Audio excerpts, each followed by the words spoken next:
참 순종하기 어려운 명령이죠. 광야로 내려가라. 근데 이 마음에, 이 말씀에, 이 명령에 하나님의 놀라운 사랑이, 그리고 하나님의 놀라운 계획이 담겨 있다는 사실을 오늘 우리가 말씀 속에서 도전받으실 수 있기를 주님의 이름으로 축복하고 또 축복합니다. 사랑하고 소중하고 존경하는 우리 예언가족 여러분, 한 주 잘 지내셨지요? 아직 또 명절 덕후로 여러 가지 분주하고 또 정리가 잘 안 되시는 우리 가족들도 있을 줄 압니다. 오늘 이 자리는 우리의 의지로 온 자리가 아니라 하나님의 성령님의 은혜로 초청된 자리인 줄 믿습니다. 내가 오면 내 목적으로 오는 것인데, 주님이 부르시면 주님이 우리에게 하실 말이 있어서 우리를 부르신 줄 믿습니다. 꼭 주님의 음성을 들으시고 그 음성으로 삶을 살아가시는 원동력이 되시기를 주님의 이름으로 소망합니다. 삶에 주시는 순간순간마다 우리에게 풍성한 주님의 은혜가 우리 가족들과 심령의 그리고 삶의 자리에 충만하게 채워지시기를 날마다 기도합니다. 사랑하는 가족 여러분, 오늘 우리가 또 고린도 전서를 계속 강의하고 있는데요. 오늘 바울이 고린도 교회에 전한 그 깊은 말씀을 우리가 함께 묵상을 해보려고 해요. 지난주 우리가 어떤 것이었습니까? 자기의 잘남으로, 자기의 능력으로 아덴에서 그렇게 복음을 전했는데 복음의 열매를 맺지 못하고 실망하고 고린도까지 쫓겨온 바울이 이제 그곳에서 성령의 감동과 십자가의 은혜로 작정을 했죠. 내가 이제 내 말의 지혜와 내 능력으로 복음을 전하지 않겠다. 이 실패를 봤구나. 내가 하나님 이제 주님의 십자가의 능력과 오직 성령만을 의지하면서 성령의 인도함을 따라 복음을 전하기로 작정했습니다라고 우리가 그렇게 지난주 바울의 고백이 우리의 고백이 된 줄 믿습니다.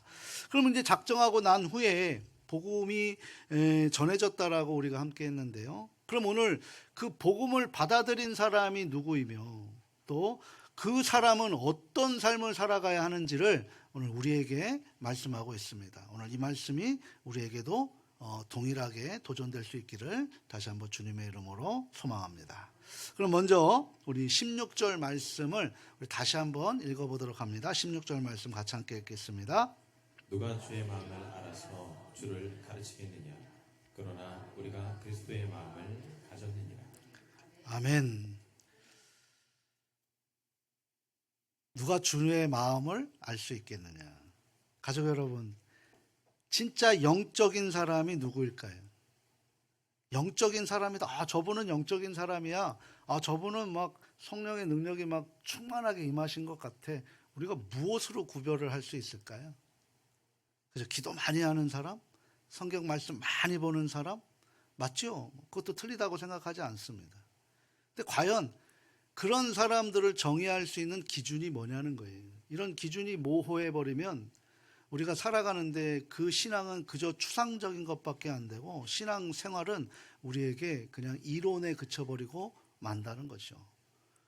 예배가 이 1시간으로 끝나버리면 안 됩니다. 이 1시간을 기준으로 해서 167시간의 기초, 베이직이 돼야 된다는 거예요. 그러지 않으면 삶의 예배를 우리가 하나님 앞에 올려드릴 수가 없어요. 1시간 예배드리고 167시간을 실패하는 인생이 되시겠습니까? 1시간이 좀 힘들고 어렵지만 1시간을 성공해서 성령의 인도함을 따라 167시간을 하나님 앞에 올려드리는 행복하고 복된 인생으로 살아가시겠습니까? 그렇다면 이 영적으로 충만한 사람의 기준을 우리가 알아야겠죠. 바울은 이것을 명확하게 우리에게 말씀하고 있는데요. 뭐라고 얘기합니까? 성령의 인도함을 따라 그리스도의 마음으로 사는 사람이라고 오늘 본문에서 분명히 가르치고 있습니다. 그럼 우리가 이제 질문이 생기죠.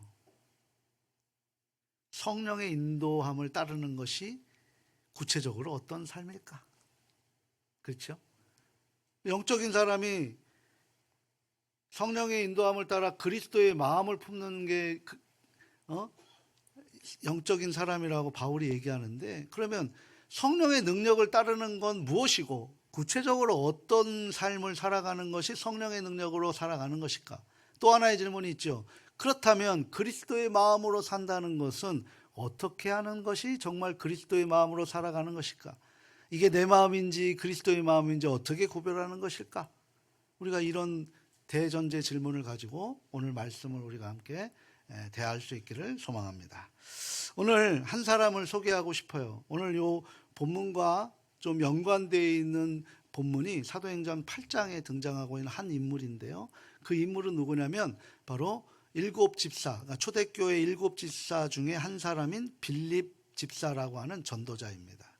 근데 그 한 사람의 삶을 통해서 그 답을 우리가 이런 것이 성령의 능력으로 인도되는 삶이고 그리스도의 마음을 품는 사람이구나, 이런 사람이 영적인 존재구나 라는 것을 우리들에게 도전적으로 보여주는 그 삶의 그 행함을 우리가 함께 나누며 우리도 그 삶으로 따라가고 우리가 그 삶을 뛰어넘는 놀라운 은혜가 우리의 삶 속에 있어질 수 있기를 주님의 이름으로 소망합니다. 오늘 이 말씀을 통해서 우리 하나님께서 우리에게도 빌립 집사에게, 빌립 전도자에게 말했던, 명령하셨던 그 말씀처럼 너희도 광야로 내려가라 라고 하십니다. 아멘 화답하시겠습니까? 광야가 어딘지를 아시고 아멘으로 함부로 화답하시려고 하십니까? 이 의미를 모르면 오늘 이 말씀은 아무런 의미가 없는 거예요. 오늘 하나님이 우리를 불러주셨다고 제가 시작서부터 말씀을 드렸어요. 그러면 하나님의 음성을 이해하고 들어야 되지 않겠어요? 그리고 이것을 삶으로 살아가야 되지 않겠습니까? 이런 부분들을 우리에게 주신다는 거죠. 사도행전 8장을 먼저 보게 되면 예루살렘 교회가 굉장한 핍박을 받게 됩니다. 이 핍박을 받으면 어떻게 돼요?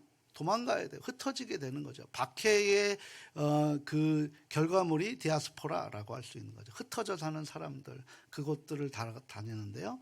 이 빌립 집사, 빌립 전도자도 이제 그 예루살렘에서 도망을 가서 사마리아로 그렇게 피신하게 됩니다. 사마리아에서 그냥 사마리아에서 피신을 한 것이 아니라 그곳에 가서 뭘 했냐면 전도자잖아요. 그죠? 스데반은 먼저 사울에 의해서 죽었습니다. 그리고 스데반 다음에 등장하는 사람이 빌립인데 이 빌립도 사마리아에서 복음을 전하는 거예요. 이 복음을 전하는데 놀라운 일들이 벌어져요. 막 귀신들이 막 쫓겨나가고 막 병자가 막 고쳐지고 그리고 막 그곳에서 이제 회개를 하고 세례받는 사람들이 일어나는 거예요. 그러니까 이 당시 세례는 뭐냐면 내가 가지고 있는 모든 기득권을 예수님보다 우선순위로 갖지 않겠습니까? 내가 예수님 때문에 배고프고 죽어도 나는 예수님의 그리스도인입니다라고 선포하는 거예요. 이 세례의 의미가 바로 그런 거라고. 우리가 지금 박해를 받고 있지 않기 때문에 이 세례가 굉장히 값싼 은혜가 되어버리고 있지만 이 박해받는 시기의 세례는 목숨 걸고 예수님 믿는 거예요. 그러니 얼마나 놀라운 일들이 그 사마리아에서 벌어지고 있습니까? 그러니까 그러면 어떻게 돼요? 막 부흥이 막 일어나기 시작하는 거예요. 막 그곳에 빌립 한 사람이 가서 막 부흥을 시켜버리는 거죠. 막 3,000명, 5,000명 회심하고 막 그러니 막 이제 복음을 전하는데 막 신이 납니다. 그런데 그 부흥 한가운데였습니다. 바로 그때 하나님이 빌립에게 한밤중에 오셔서 말씀을 하시는 거예요. 뭐라고 말씀하실까요? 사도행전 8장 26절입니다. 같이 한번 확인해 봅니다. 주의 사자가 빌립에게 말하여 이르되 일어나서 남쪽으로 향하여 예루살렘에서 가사로 내려가는 길까지 가라 하니 그 길은 광야라.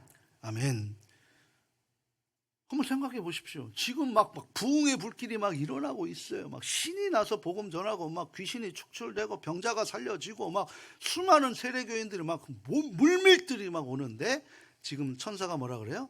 너는 이제 거기서 떠나 예루살렘에 지나서 가사라는 곳이 어디냐면 지금 우리가 한 몇 년 전에 뜨겁게 이스라엘과 그 충돌했던 하마스 가자지구 있죠. 그곳이 옛날에 요셉이 그 이삭이 그곳에서 100배의 축복을 받았던 그곳으로 이제 애굽으로 내려가는 그 마지막 이스라엘 가나안 땅의 길목으로 지금 내려가라는 거예요. 그 길이 어디라고요? 그곳을 어디라고 지금 성경을 표현하고 있어요? 광야라는 거예요.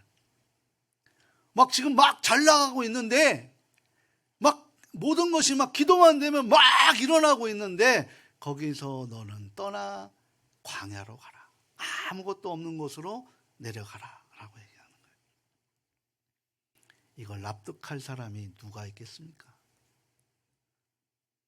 이런 거예요. 막 이제 예원교회가 막 부흥해. 막 그래서 우리가 예전에 700명에서 이제 1000명 가겠다고 막 그랬는데 코로나 때문에 한번 또 다시 해서 2차 부흥이 오는 거예요. 이제 막 그래서 막 물밀들이 오는데 이제 저에게 뭐라고 얘기해요? 이제 너는 그만. 너는 저기 개척교회로 가라. 제가 아멘 할까요? 나 못 가요. 나 안 가요. 이런 상황이라고. 도저히 납득이 될 수가 없는 거예요. 우리도 이럴 때 있죠? 저도 그런 고민해봤으면 좋겠어요. 막 여기 막 부흥했는데 이제 넌 내려놓고 저기 개척교회로 가라. 그런 고민이 저에게 꿈이 됐어 이제. 여기 부흥됐으면 됐지 이제. 뭐 저보고 목회하는 거 아니잖아요. 우리 신앙생활하는 거 아니잖아요. 목사 보고 신앙생활하면 100% 실패합니다. 주님 보고 하셔야 돼요. 저는 없는 거예요. 저는 스피커라고. 있어도 없어도 그만. 하나님의 역사는 하나님이 일하시는 것이지 목사 보고 일하는 거 아니거든. 목사 보고 실패한 교회가 굉장히 많잖아요. 지금이 제일 잘 나갈 때인데 왜 이걸 내려놓아야 하죠? 지금 아니잖아요 라고 항변할 수 있다는 거죠. 그러나 이 부분을 가지고 오늘 고린도 전서를 다시 한번 보는데 바울은 이렇게 이야기를 하고 있는 거예요. 고린도전서 2장 6절 말씀입니다. 같이 한번 또 확인해 봅니다. 그러나 우리가 온전한 자들 중에서는 지혜를 말하노니 이는 이 세상의 지혜가 아니요 또 이 세상에서 없어질 통치자들의 지혜도 아니요. 아멘. 그러니까 지금 아덴과 고린도라고 하는 그 아덴이라고 하는 철학자의 도시거든요. 고린도도 무역 도시예요. 그러니까 많은 정말 세계적으로 똑똑한 사람들이 모인 곳이 어디예요? 고린도라고요. 그러니까 고린도에도 철학자들이 굉장히 많았어요. 그들은 다 자기들의 잘남을 지혜로 자랑했던 사람들이에요. 그러나 바울이 지금 뭐라고 얘기해요? 지금 이 말씀하기 전에 자기 뭐랬어요? 나도 내 잘남으로 복음을 전했는데 안 되더라. 그래서 이제는 내 잘남 다 내려놓고 내 능력 다 내려놓고 오직 십자가와 성령의 인도함으로 능력으로만 나아가겠다고 작정하고 이 말씀을 전하고 있는 거예요. 뭐라고 하는 거예요? 세상적 지혜로 복음이 전해지는 것이 아니라 이 세상적 지혜와 완전히 다른 것이다 라고 이야기합니다. 우리 7절 말씀도 우리 본문 통해서 우리 한번 읽어보도록 합니다. 오직 은밀한 가운데 있는 하나님의 지혜를 말하는 것으로서 곧 감추어졌던 것인데 하나님이 우리의 영광을 위하여 만세전에 미리 정하신 것이다. 아멘. 지금 바울이 지금 강조하고 있는 감추어진 지혜라고 하는데 이것이 무엇일까요? 그게 바로 십자가의 복음이에요. 십자가의 복음. 이 십자가의 복음을 우리의 이성으로 어떻게 확인합니까? 누가 나를 위해서 죽어줘요? 누가 나를 대신해서 자신은 죽고 그리고 우리를 천국으로 보낼 수 있어요. 이것을 우리가 이성으로 이해할 수 있습니까? 그럼 우리도 남을 위해서 죽을 수 있어요? 없어요. 쉽지 않아요. 남을 위해서 팔이 꺾인다? 이거는 우리의 이성으로는 도저히 감당할 수 없는 그런 엄청난 은혜입니다. 하나님의 아들이 죄인을 위해서, 죄인이라고 하면 제3자 같지만 나를 위해서 죽으셨던 그리고 부활하셨던 그 놀라운 구원의 계획. 그러니까 성경은 우리가 복 받는 책이 아니라 성경은 우리에게 생명의 복을 주시고 구원의 복을 주시고 우리의 정체성을 살려내는 것을 알려주신 하나님의 마음이 담긴 사랑의 편지, 하나님의 러브레터인 줄 믿습니다. 그럼 여기에서 우리가 뭘 발견해야 돼요? 하나님의 마음을 발견해야죠. 내 유익이 아니라. 예배도 마찬가지예요. 내가 내 목적으로 오게 되면 하나님 앞에 요구하지만 주님이 부르심에 우리가 응하면 주님의 말씀하심에 우리가 경청할 수 있게 된다는 거죠. 그 경청이 하나님이 우리에게 놀라운 계획을 임하게 해주시는 줄 믿습니다. 오늘도 내 귀로 듣지 마시고 성령의 조명하심으로 해석하심으로 들려지시는 은혜가 차고 넘치기를 주님의 이름으로 소망합니다. 우리 8절 말씀도 그런 의미에서 한번 또 확인해 봅니다. 이 지혜는 이 세대의 통치자들이 한 사람도 알지 못하였나니 만일 알았더라면 영광의 주를 십자가에 못 박지 아니하였으리라. 아멘. 세상의 지혜는 결과를 계산하고 논리를 따릅니다. 그러나 하나님의 지혜는 뭘로 드러나는 줄 아세요? 순종으로 드러나요. 순종으로. 빌립, 다시 한번 빌립을 이야기하고자 합니다. 그 빌립은 그 말도 안 되고 논리도 안 되고 내가 도저히 납득되지 않는 주님의 명령을 이해할 수가 없었지만 무엇이 합니까? 그 명령에 즉시 순종했다라는 거예요. 사도행전 8장 27절을 보게 되면 빌립이 하나님의 말씀에 순종해. 그래서 일어나서 가서 보니라는 표현이 있습니다. 이 한 걸음의 순종, 그 한 걸음의 순종이 하나님의 놀라운 역사를 여는 열쇠가 되었다는 것을 우리에게 바로 그 사도행전의 그 실행적인 놀라운 은혜를 우리에게 보여주는 표현이라고 할 수 있어요. 하나님의 명령에는 뭐를 해야 돼요? 즉시 일어나 가야 하는 거예요. 즉시 일어나 아멘으로 화답하는 거예요. 빌립이 그렇게 화답을 하고 아직까지도 이해가 되지 않아요. 왜 여기를 보내줬는지 이해가 되지 않아요. 그렇게 광야의 길을 터벅터벅 걷고 있습니다. 그런데 뜨거운 태양이 있죠. 광야 얼마나 뜨거워. 이번 여름 얼마나 더웠어요. 그늘 하나만 있어도 정말 좋아했던 요나의 막 그 사장의 그 은혜가 막 일어나는 거죠. 조금만 먼지가 바람만 일어도 먼지가 막 건조하니까 막 일어나는 거죠. 근데 저 멀리서 어떤 먼지 바람이 오는 거예요. 마차 하나가 자기 곁으로 다가옵니다. 이제 가시의 거리가 가까워지고 빌립의 눈에 그 실체가 드러나기 시작할 때 그 마차는 에디오피아 깃발을 걸고 있어요. 에디오피아가 뭐 어디예요? 성경에서 말하는 애굽이죠. 애굽, 이집트 깃발을 걸고 있습니다. 마차니까 아무래도 거기엔 귀족이 타 있겠죠. 근데 거기에는 이제 그 마차는 뭐 그곳에서 뭐 이렇게 우리처럼 뭐 영국처럼 있는 게 아니고 오픈카예요. 오픈카 안에 거의 다 막 이렇게 다 뚫려져 있는 거니까 다 보이는 거죠. 거기에 시커먼 한 사람이 앉아서 책을 읽으며 가는 모습을 빌립이 목도하게 됩니다. 그 사람이 누구냐면 이디오피아 여왕의 재정을 담당하는 그런 장관이에요. 우리도 어디 부서에서 회계가 가장 중요하잖아요. 그죠? 회계가 힘이 있잖아요. 돈 가진 데가 힘이 있잖아요. 돈 좀 줘. 우리도 좀 쓰게 이렇게 하잖아요. 그 얼마나 재력과 능력이 있겠어요. 그게 바로 그 여왕의 가장 측근 중에 측근이었다라는 사실을 우리가 성경을 통해서 알게 되는 거죠. 그 사람을 빌립이 만나게 됩니다. 근데 그 사람이 어디서부터 지금 그 가사를 통과하는 것은 그 가나안 땅에서 내려오고 있는 그런 과정이라는 거죠. 근데 그 사람이 어디서 왔는가라고 봤을 때 그 예루살렘에서 예배를 드리고 자신의 본국으로 가는 길에 그 사람이 읽고 있는 책이 있었는데 그 책이 바로 이사야의 글이었다라는 것을 성경이 말씀하고 있는 거죠. 그렇다면 어떤 글을 읽었을까? 우리가 유추를 해보면 이사야 53장 7절의 말씀을 우리가 확인할 수 있는데요. 같이 한번 읽어보도록 합니다.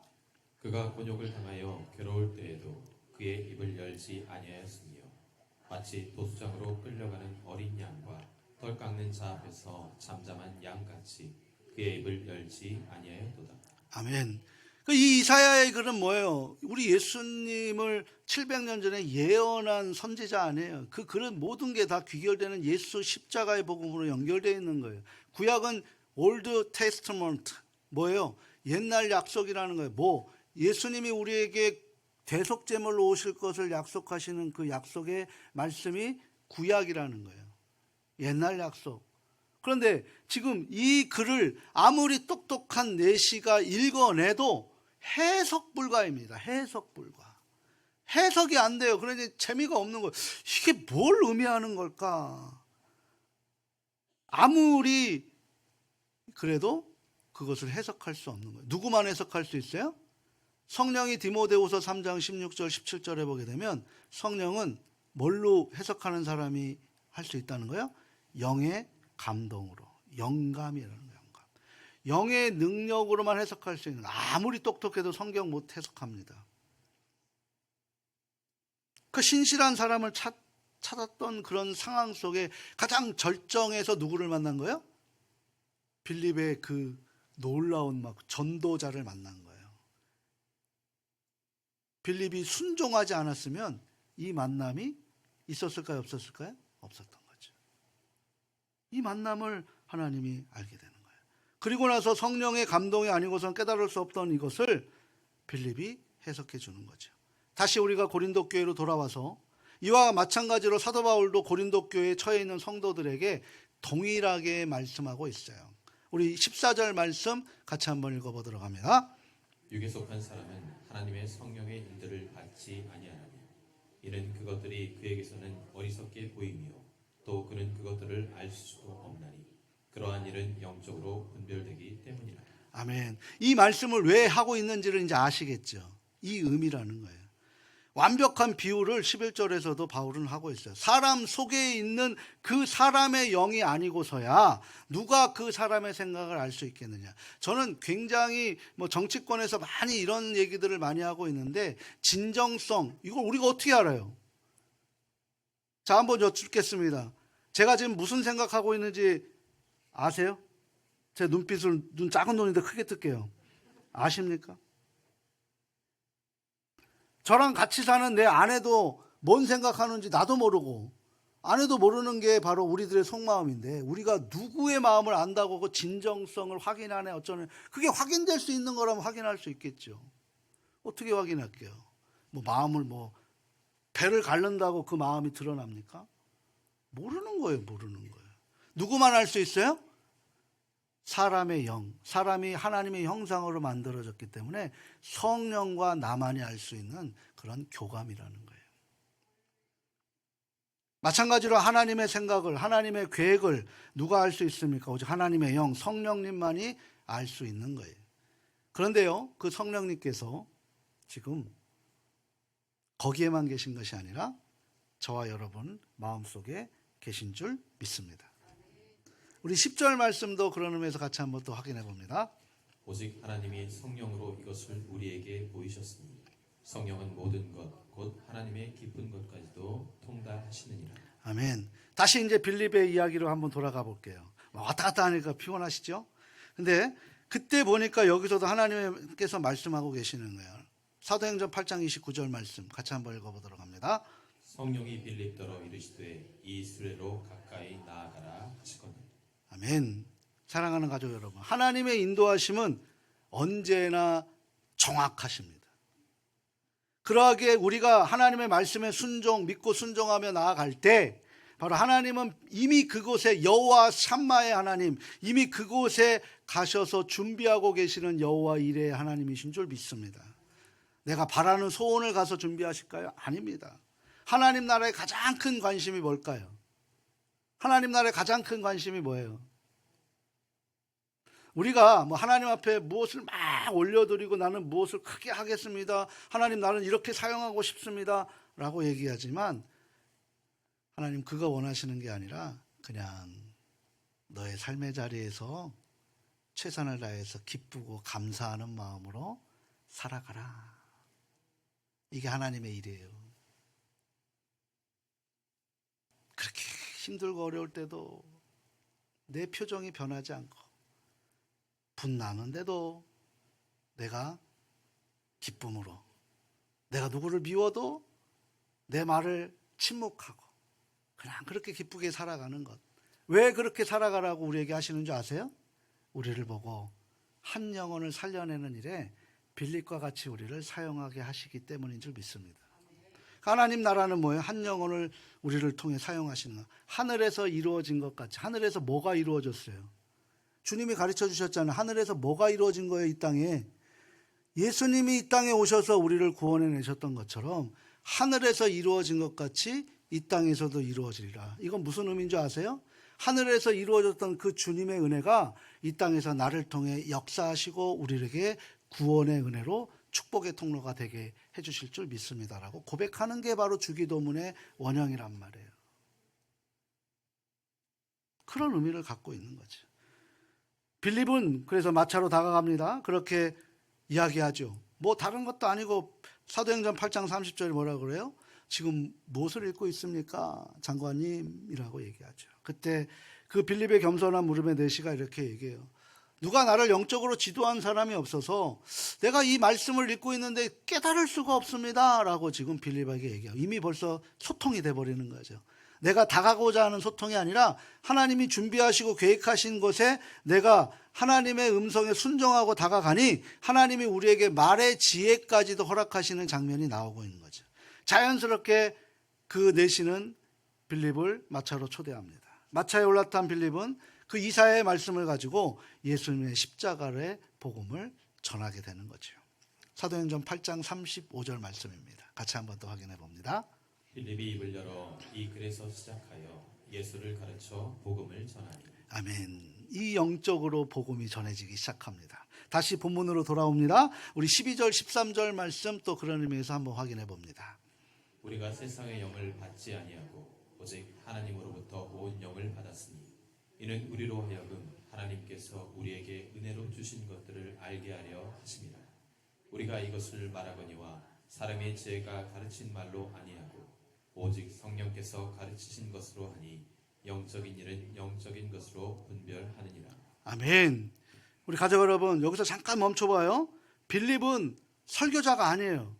빌립은 일꾼으로 세워진 집사였어요. 직분자였어요. 그러니까 그 사도들이 그 초대교회가 많이 부흥되다 보니까 모든 것을 다 할 수 없어서 말씀에 집중하는 것이 등한시되어 버리니까 어떤 일이 벌어집니까? 목사가 목양도 다 해야 되는데 그런 거 하다 보니까 말씀 집중하고 말씀을 해석하는데 시간이 없다 보니 그러면 말씀을 집중할 수 있도록 말씀을 하나님 앞에 하나님의 마음으로 해석할 수 있도록 더 시간을 주면서 뽑았던 것이 직분자예요. 장로님들, 권사님들, 집사님들이에요.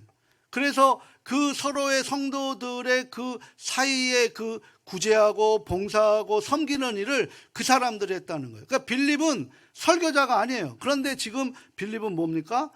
그 한 사람을 통해서 복음의 한 나라의 성시화로 일어나는 그런 효시가 되었다는 거죠. 마중물이 되었다는 거예요. 왜일까요? 빌립이 바로 하나님 앞에 테스트에 순종했기 때문인 거죠. 통과했기 때문입니다.